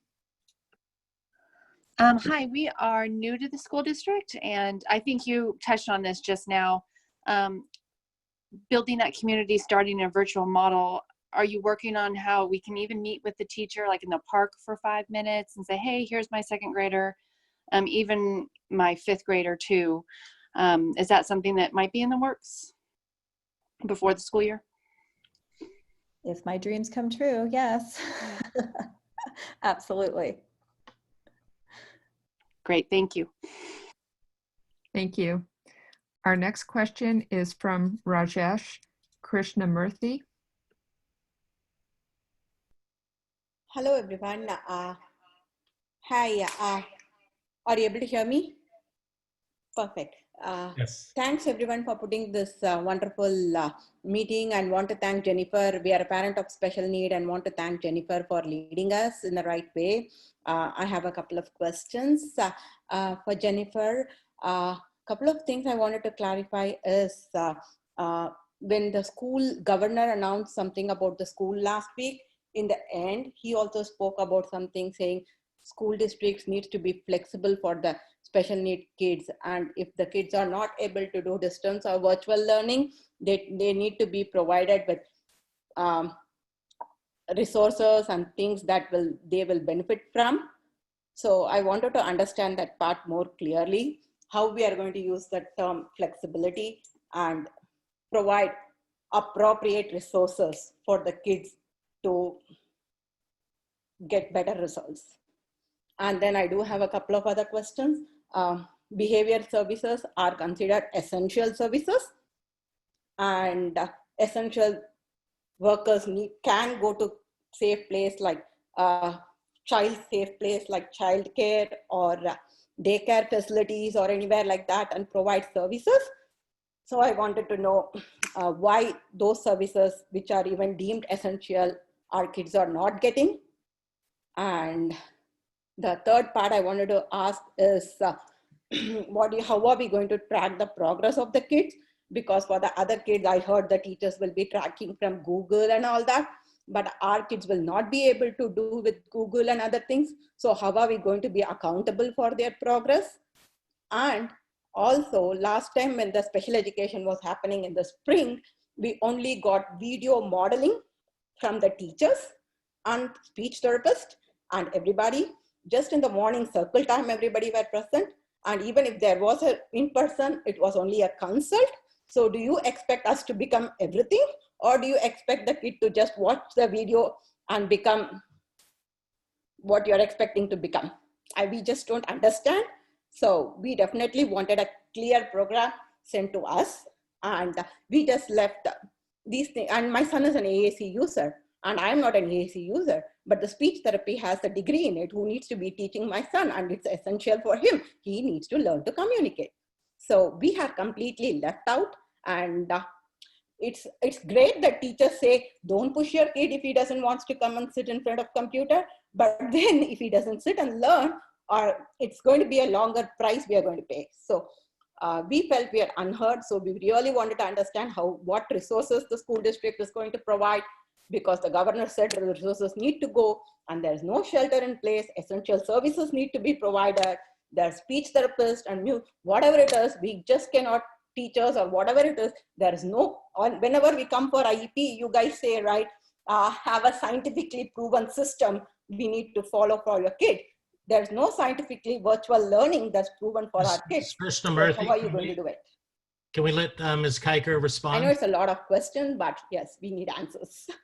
Yeah, and I hear your frustration, and that's why I spoke at the very beginning of the presentation that my students or all of our students in special day classes, and especially our most impacted students, we know that this was the hardest on you as families. We know that, because that's why we have a staff of 25 supporting a single class, right? Because we know our students really require a lot of support, and then to have that all turn into the parent is really stressful and hard, and I know that, and that's why, like I have said in my communications out to you, that we are working so hard to see what we can do to bring students back. Up until the governor spoke, we had planned to have them come back 5 days a week, right? So I would love to know what governor meant by making sure that there are, appropriate services, because we too want that. Like we're in this field to be able to support students, and it was heartbreaking to see how hard it was for some of our students to access. So we will be working even though we are having to start remotely, at the beginning, we'll be working individually with all of our parents at the very beginning to see what didn't work before and what can we do, what can we think outside of the box, what can we do to provide services and support so students can access as best they can. Unfortunately, as a parent, you are usually the conduit to be able to get the kid to be able to come and be able to access it virtually, and we know that in itself is hard. That's why parent coaching was often offered, because we could give you ideas to do throughout the day rather than conform to this 30-minute time with a screen, and we know that is really, really hard for some of our students. So again, we can work individually with you and your classroom teachers. You had talked a little bit about behavior services, and I know it's really hard for some of our families because there's kind of two models out there. There's the medical model and the educational model. And the medical model is allowed through that to be able to come into homes, behavior services, and work with our students. But in the educational model, that we are not there. We're not able to do that. We're not able to send our family, our teachers and our assistants into homes to service our students. We are really an educational institution. So that is why we are starting all of our services remotely. And we, again, will be working with you on how that works for your child the best. But I do, and tracking progress, again, we'll work individually with you on how we do that. We track progress in class, just like we've been tracking progress in class, we'll be tracking that virtually. And we can make sure that you understand what that looks like. So again, I hear your frustration. I feel you have been working, and Christina, we've been working so hard all summer to get kids back into session with us. And when that happened on Friday, we were kind of felt like the wind was took out of us. So we will continue to work hard. We will work with you. And then after, before school starts, we'll reach out to you individually and make sure that we can have what your child needs as best as possible. Thanks, Jennifer. Just a reminder, Michelle Morris is going to be our last question. So we have 4 more, and I'm going to ask those who still have their hands raised to please ask via email. We'll be sure to respond to those, especially if they're questions that need to be answered in order for you to make your decision about blended or 100% virtual. So we do want to respect the end time, which we set at 9 o'clock, and it looks like the early estimate of how many more questions to answer is going to bring us right up to that. So again, you can send emails to me at jbayer, B-A-I-E-R, J-B-A-I-E-R, at lasdschools.org, and I will be sure to answer them or route them to the person who is most equipped to answer them. So with that, Marcy, next, Aaron Newman, it looks like. Yes, Aaron Newman is our next speaker. Hi everybody. Can you hear me? Yes. Yes? Okay. All right. First, I just want to say thank you. Thank you, Monica, Sandra, Jeff, Aaron. I know you guys have been all working really tirelessly throughout the entire summer, and really I appreciate your flexibility and ability to pivot and change on a moment's notice. So and you're doing this all for the sake of our community and our children. So I really appreciate it. So I know that I'm going to make this quick because I know Sandra and Jeff kind of answered my question a little bit, but I just wanted to ask, so I believe that Sandra said that, I know that you've said that there's the survey that's out as far as parents either choosing digitally or, virtually, or the blended learning. You're using that to decide the timeline as when you will choose this or decide the small group cohorts? Because I just wanted to know if there was a timeline as far as when you will choose the group cohorts. And if there is there possible like cutoff survey, make it easier to know when the classes, like if the teachers will know the classes and maybe the parents will know? Because I've heard some of the questions from some of the parents that have been like concerning as far as, like maybe reaching out for wanting to know, like, if we can figure out like what the classes are, if they can reach out together and figure out, some of them were concerned about daycare and like some finances, but maybe they could reach out and like, have a little small group together so they could virtually learn together, I think was part of it. So I didn't know if there was like a cutoff date for it. And so that was my question, because I know that we had some kids, some of my kids, they were, had only a couple small play dates. And so I didn't know if you wanted like some of the names of the kids that they were having play dates with, that they could possibly, work together with, if that was an idea. That's it, if that makes sense. Yeah, I'll just answer. I don't have the answer for that yet exactly. We are working with our principals. That is likely going to be done at the school level once the information gets pushed out to the schools, because the principals know their own individual campuses best and the relationships with parents, etc. So you can look for that coming up before too long, probably right at the beginning of August is what I would guess. Thank you. Our next question is Okay, great. That's it. That's a good answer. Thank you. Our next question is from Larissa Mueller.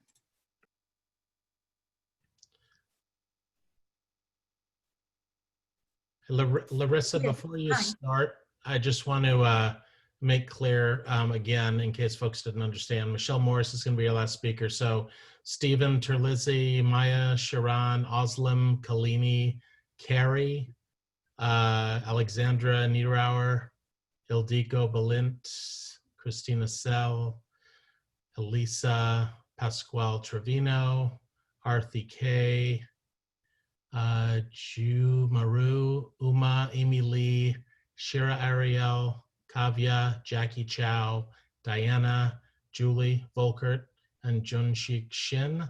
If you could please send your questions via email. We're going to wrap up at 9 and not have time to get to your hand raised. My apologies. So Larissa, go ahead.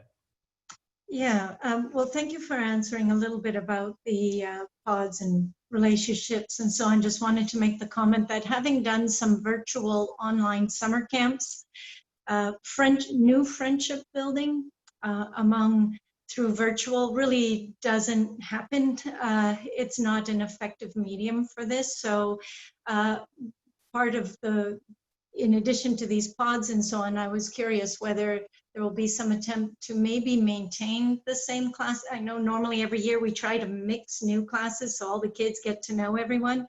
But I was just going to make the comment that the virtual, and not knowing how long will be virtual, is not a very effective medium for the kids to know one another. So previous comments on that were, I'm just seconding them, and the idea of some of us are working in pods and we're hoping our kids could work together that way to get the social element. But my question had to do with the blended.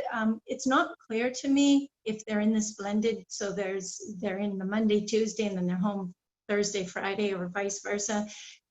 On the other days that they're not, are they with the same teacher? Are they just watching? Is there just a video camera on the teacher and they're participating in the same class? Or are they completely different? You know, does their teacher go offline the same time that they go offline? I wasn't entirely clear with the blended model, how that works, if they're in a class and then they have different teachers on some days than other days, depending on if it's their on day or off day.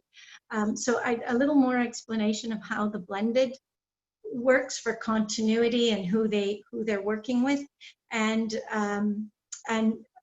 just secondly, in terms of all the video, you were mentioning you want to stay with some of the asynchronous videos for learning, which I agree is a great way to do it. But are you using any of the, is this all being done by our teachers are creating all of this, or has there been any effort to perhaps use some other existing, you know, rather than remake the wheel every time? Are there other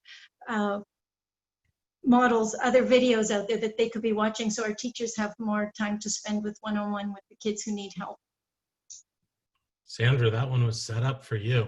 Oh my goodness. Yeah, we are spending a lot of time and money on videos. So right now, as we're developing learning plans, we have a variety of people across the district. So we don't want every single teacher recreating videos. It's not a good use of their time. So we have expert teachers across grade levels. We have some of our instructional support teachers, our coaches, who are working on creating videos.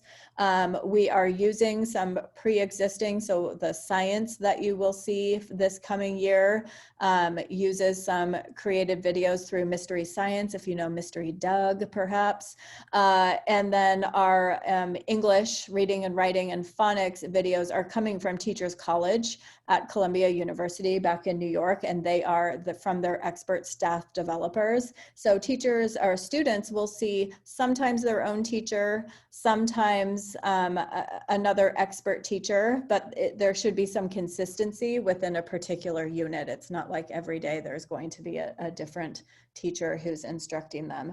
And then I completely forgot the first portion of the question. I'm sorry. But I'll just say too that to your point, Larissa, that the intent of what Sandra just described is to create maximum opportunity for your child's teacher to be able to interact with your child, right? That was the whole design there, to create that time. Sandra. And I remembered the first part of your question was about the blended model. You might want to go back into a previous board slideshow, but when we are able to return to campus, but students are on their at-home days, they will have a daily meeting with their same classroom teacher that they spent 2 in-person days with.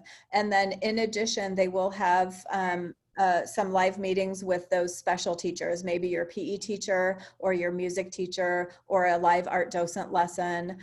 So there is still some live interaction along with that asynchronous independent learning.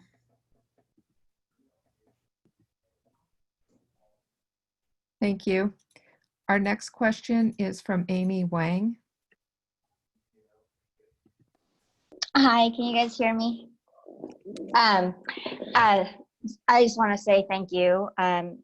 It's very clear you guys have been working tirelessly and have been continuing to work really hard, and I sincerely hope you're getting some sleep this summer. I feel like you guys, first of all, I want to ditto Sangeet's comments. Really grateful to be part of this community, and the comprehensive plan you provided today with a continuum model sets a structure, I think, that allows all of us to practice flexibility that's needed during this time. So thank you very much. I have two very specific questions. One is on the sample schedule, and I know it's sample. Specifically on Wednesday, I know it's for teacher collaborating, and I'm all for that and a strong supporter of that. So the kids are meant to do more independent work. So my question there is whether you will consider, just like you've made morning meetings consistent across the week, perhaps helping the kids with a closing circle as well, even though it's a Wednesday, just to kind of like, you know, that's when you start school and this is when you end school. You bookend your day with your teacher. And then the second part is you mentioned, Sandra, that they would have access to their special teachers and classroom teachers. And I'm just curious, and you might not have the answer, that's fine, is sort of what's the expected time lapse for responses? Because I understand the time is meant for teachers to be collaborating. You know, if they're really focused on collaborating, they can't be checking emails and responding to kids and things like that. And if the students are working independently all day, there might be some questions that are like critical paths for them to completing their assignment. That's one. And then my second question, which probably is a bigger question, is whether you would consider sort of, I don't know if it's a webinar thing or a town hall thing, like with the rising sixth grade parents, because I am still not clear like what sixth grade will look like, because I know while the sample schedule today shows K6, 7, 8, but I know that you've been working with sixth grade teachers trying to understand what are the specific needs for sixth graders. Although they're assigned to a classroom teacher, like a homeroom, I know at Oak, at least they do rotate with their teachers, and we have 3 sixth grade classes, hopefully still 3, and 3 sixth grade teachers. And so what are the sort of specifics for programming for them to build that relationship now, not with 1 new teacher, but with 3 new teachers? So and we're starting virtual. So that's it. Thank you. Thank you, Amy. I hear you about the closing circle on Wednesday. It's something we can chat about. Your second question was really about the kind of time response, perhaps on that Wednesday time, and how quickly might teachers be able to get back to students. I really want you to think, and our families to think, and we've been talking to teachers about thinking, that mindset is a little bit of our emergency remote teaching mindset. We are going to have much more streamlined and clear learning plans in place for students. We're going to have a process in place where teachers are front-loading students for what they can expect to be doing, with some modeling and hopefully a system in place to get a question needed. Of course, there are always questions that come up, I get that, but I don't think it's going to be as, I think a lot of our teachers would tell you that they spent the vast majority of their time in spring answering popcorn questions that were constantly going because we were working 1 day at a time or 4 hours at a time. And we're really delivering something very different. So I don't think we'll be in the place where we're, doing this popcorning at all, but we certainly want to be responsive to families and questions that our students have to make sure that they can continue along. So we'll have to kind of work through that a little bit. As for sixth grade, I can share with you from my conversations working with them that all of our schools are planning on kind of that rotation model, whether that's a virtual rotation or a teacher rotating in person, like at our junior high schools eventually. So they are allowed to be those content area specialists. So it should look very similar to the sixth grade experience you've seen in the past, even if your child hasn't participated in that, where one teacher might be the English and social studies teacher and another might be the math and science teacher. And yes, we know it does require more relationship building once you get into those multiple teachers, and that's true for junior high absolutely as well. So we can work on some more clear communication I'm sure we'll have another town hall. I'll put sixth grade on my list. Thank you. Thank you. Our final question is from Michelle Morris. Can you hear me now? Yes. Can you hear me? Yes. Okay, great. So I have several questions. I'm glad that I'm the last one, like got in. Thank you so much. First one is, if quarantine happens for the kids, say like one kid has COVID and everybody else have to quarantine, could the kids on quarantine stay on a virtual program? So meaning like they go to school and then they get, exposed, but then they're technically, healthy. They're not getting sick or anything, so they can still learn. Can they learn in a virtual model for 14 days, or do they have to like not do any schooling? So that's my first question. So, quick answer, yes, they will be Okay. learning in a virtual situation if they're quarantined. Okay, great. And then I know that the presentation was mainly elementary and up. My daughter is in kindergarten, starting kindergarten, plus she's on the special needs program. Is the schedule, what is the schedule going to look like? Like, is it going to be similar to what you guys showed us?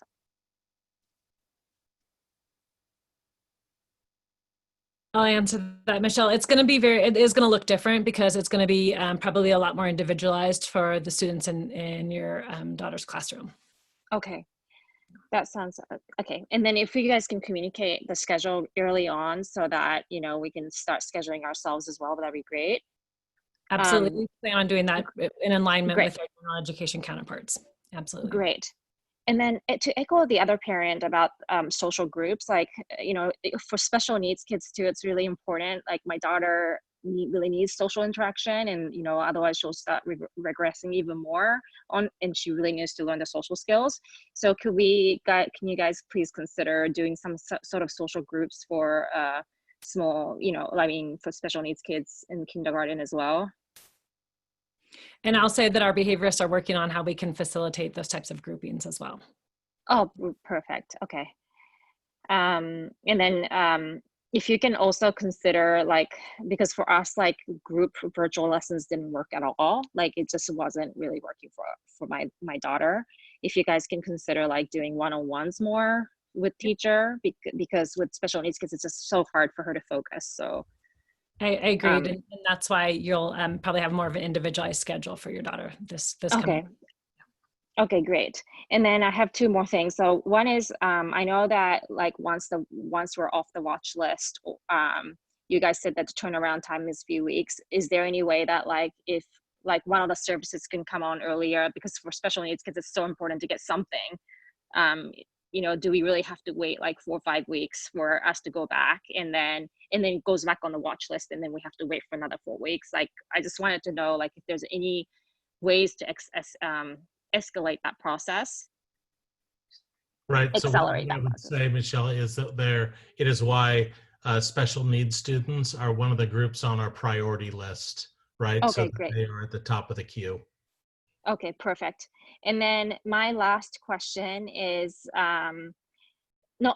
maybe it's something that I wanted to ask is like, can you guys facilitate a lot more like outside time, like to be like safer? Sandy, Because you for wanna talk example, about that? Yeah. I wanted to give you an example. I know that like my friends told me that in New York, like a lot of the parents are like asking for outside time. They're actually trying to like think about closing the streets in New York to have more outside education. So in like, here in California, and you guys have a huge field, for example, I was just wondering like if there's anything you can do to like facilitate outside learning. Yeah. And increase outside time. Absolutely. So we have to balance that with knowing that we have to stagger our recess and lunch time for students, and having whatever the required distance is for our stable cohorts. And I'm not sure if you've been onto our campuses, but many of our campuses have kind of outdoor learning spaces right outside the classroom. We have great field space, so we certainly will be encouraging teachers to do as many activities that kind of make sense to be able to do outside. So I could see, doing some indoors and then going outside to do some of those pieces as well. Okay, that sounds great. Okay, thank you. And thank you so much, everybody, for putting this together. It's been I know that's a lot of hard work and with a lot of changes from the government as well. So thank you so much. Yes. So thank you. Thanks to all of our panelists here, to Sandra and Jennifer and Monica and Randy.